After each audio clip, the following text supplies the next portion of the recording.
It was many and many a year ago, in a kingdom by the sea, that a maiden there lived, whom you may know by the name of Annabel Lee. And this maiden she lived with no other thought than to love and be loved by me. I was a child, and she was a child in this kingdom by the sea. But we loved with a love that was more than love, I and my Annabel Lee.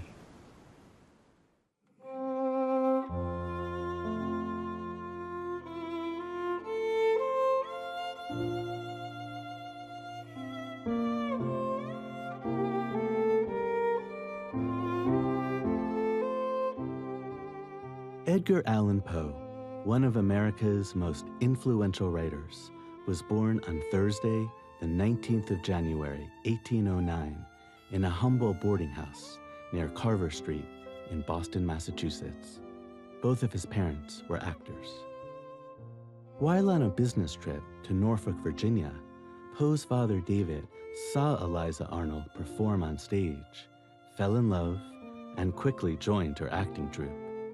They soon married and would have 3 children: Henry, born in 1807, Edgar, the middle child, in 1809, and his sister Rosalie in 1810. His mother, Eliza Poe, played an astonishing 300 roles in her brief career, often to excellent reviews.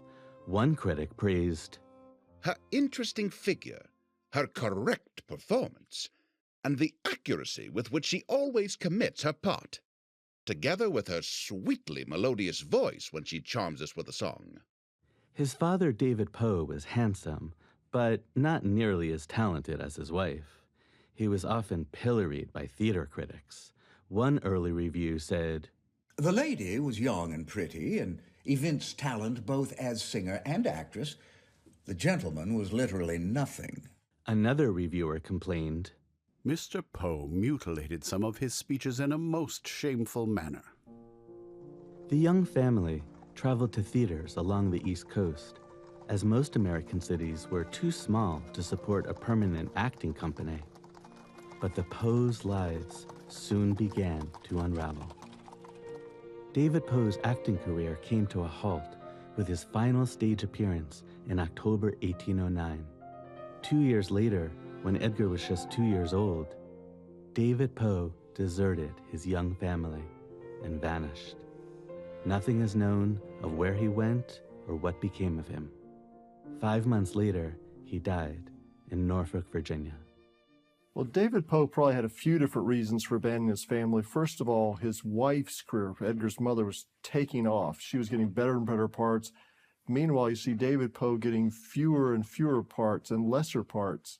So it might have been a little bit professional jealousy, but also the finances were really crumbling there. He was having trouble supporting his growing family. And about 1809, David Poe wrote a letter that said the worst thing in the world that could have happened to me has just occurred. It's something so awful that he just doesn't want to keep living. He's ready to give up acting altogether. And that thing that had just happened was the birth of little Edgar Poe. Eliza was now in a very vulnerable position, having to raise 3 young children on her own, constantly moving from one theater to the next, in a profession that lacked financial security. Then tragedy struck. She fell ill with the dreaded disease of the 19th century, tuberculosis, and was left too weak to perform. She gave her final performance in October 1811. The following month, managers of the Richmond Theater organized a benefit performance for Eliza with this urgent appeal in the local newspaper. On this night, Mrs. Poe, lingering on the bed of disease and surrounded by her children, asks your assistance and asks it for the last time. A week later, lying on her deathbed, she gives Edgar a miniature portrait of herself, several letters, and a painting of Boston Harbor, inscribing on the back, "For my little son, Edgar, who should ever love Boston, the place of his birth, and where his mother found her best and most sympathetic friends. On the 8th of December, Edgar's mother passes away from tuberculosis at just 24 years old.